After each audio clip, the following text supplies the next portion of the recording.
come on in, take a seat, sit down. I'll try to find a better light. You said close the blinds. I know that we keep the living room nice and calm like that because that's where PJ normally is when we try to get her to go to sleep. All right, so when we hit 3,000, I'm gonna make this announcement. I just got finished doing Dish Nation, and we just did some story. Okay, so we're at 3,000. All right, so the announcement is they haven't made any arrests in the Breonna Taylor's case, and I'm pissed about it.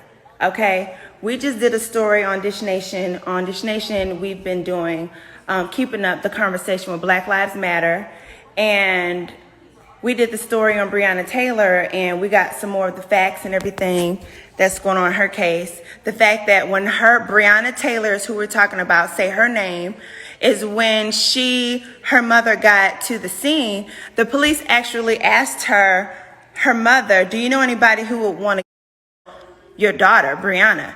And it's like, why the hell you ask her mother, would anybody want to kill her daughter when you know you just put 8 bullets in her daughter?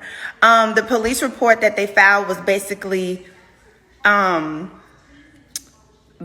They didn't put any facts in it. Also, the reporter who did the report on Breonna Taylor's case the night that she was actually shot, when it said the part for injuries, they actually put no injuries. So they were already setting this up to cover up their tracks in this case from the very beginning. And every single day I'm getting more and more upset about it. I'm sure you guys are too.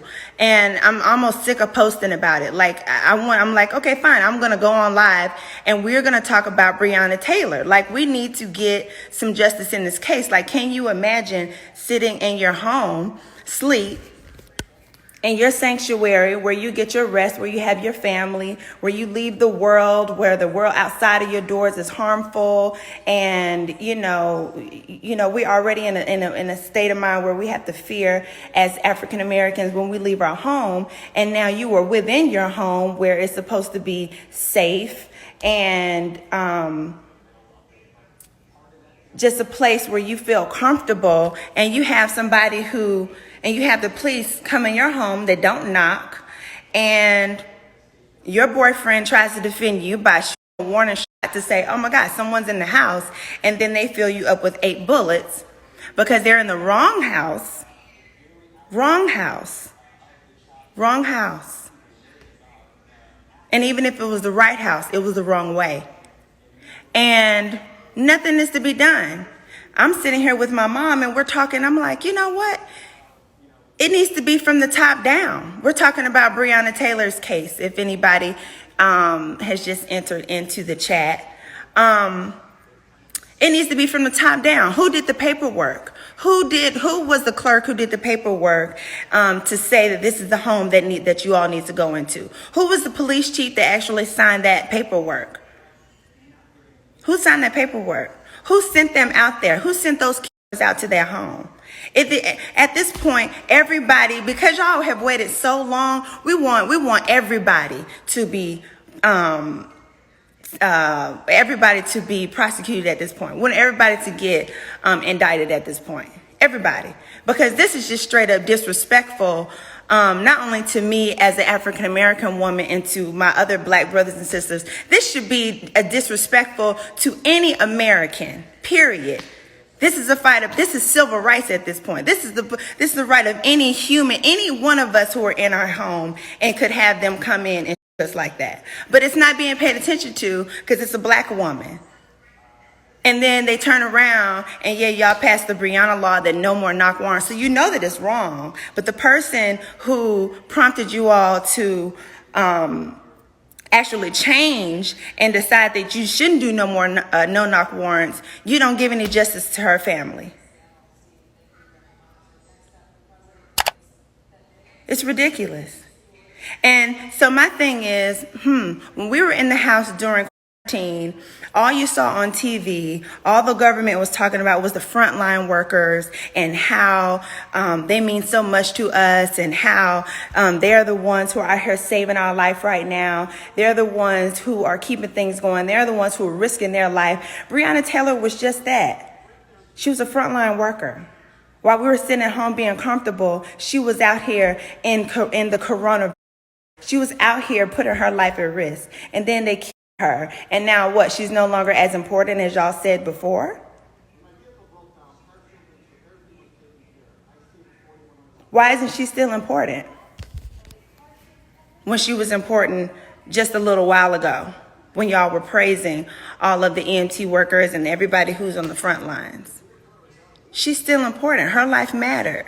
And I just don't understand how we have everybody saying that she and her family deserve justice, and nothing has happened. They say celebrities should say something. Beyonce has said something. All these people. We have had so many people say something. We are all saying something on our Instagrams. We are all writing letters. We have all called. What is it that we're supposed to do? Because I am not going to rest. Nobody is going to rest. There will be no peace if we cannot lay her to rest in peace. And I'm sorry, with her case being open and her being murdered like the Wild Wild West is not okay. So if somebody knows what we need to do next, please let me know, because I'm upset about it. And I just don't, we got to post. No, let's get on here. Y'all jump on live. Y'all thought I was going to be some tea about some housewives or whatever. Come on here and get this hashtag. Get this Breonna Taylor. Okay? And let's get together and figure out what it is we need to do. Because this could happen to anybody. I could be sitting in my house right now with my child and they start shooting up the house. 20-something rounds into the house. And one hit my child. Fill me up with bullets. I mean, just imagine that. We're living in the United States of America. We think we have rights. We don't have nothing. What are we at this point? If this can happen to us and we can't, and us banding together, us marching, us protesting, us writing letters, of us having our people of influence speak on this, and nothing still is happening, what does that say? Who really has the power at that point? Who really owns who?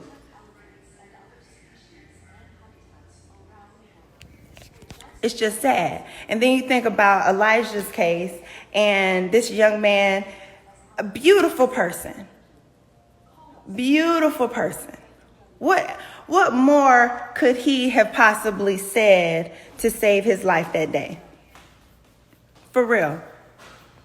What more could he have said? He said, I'm a peaceful person. I don't have he told them why he had on the mask. I'm an introvert, etc.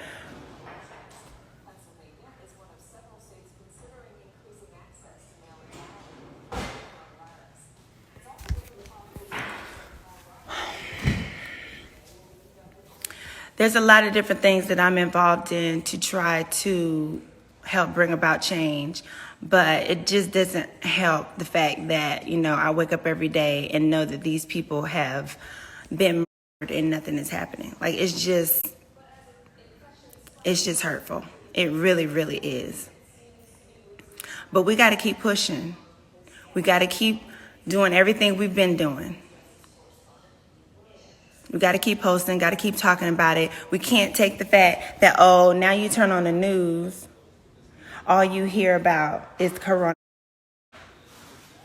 All you hear about is the pandemic. What, the pandemic took a break the past 2 months? The past couple weeks? They're about to show you that they don't care because it's not in the news cycle anymore. I haven't seen anything on TV about these different people who have been here recently. I haven't heard anything about these cases that have been closed. I haven't heard anything about these cases whose family have had investigators follow and try to investigate and create their own case. And they have tried to stop them. I haven't heard any of that on TV. All I'm hearing about is the coronavirus numbers is going up. When they already have said that people who were protesting, we did not contribute to the rise of the coronavirus. I'm not saying that there's no coronavirus at all. I'm not saying that we shouldn't be still cautious and doing the things that we need to do. But what I'm saying is there's still room for this conversation in the media, but you see they don't care. They just wanted it when they could show people rioting and all of that. That's when they were following it 24/7. That's when they were it was on TV nonstop. So we have to keep this conversation going, period. Because in a minute, probably even now, they're showing you that they don't care. So this is when the real activism starts. This is when what everybody say, what can I do? What can I do? Continue doing what you've been doing. That's when that starts right now. Because, you're not going to get the hand claps. You're not going to get, reposted on somebody's blog that you were out doing this or out doing that. And that's not going to happen because nobody cares about that right now. So you're just going to have to keep doing it even though nobody's watching. You're going to have to wake up in the morning and make those phone calls to those DAs, make those phone calls to those police chiefs, make those phone calls to the powers that be, send those letters, even though nobody's watching. That's what's going to have to happen.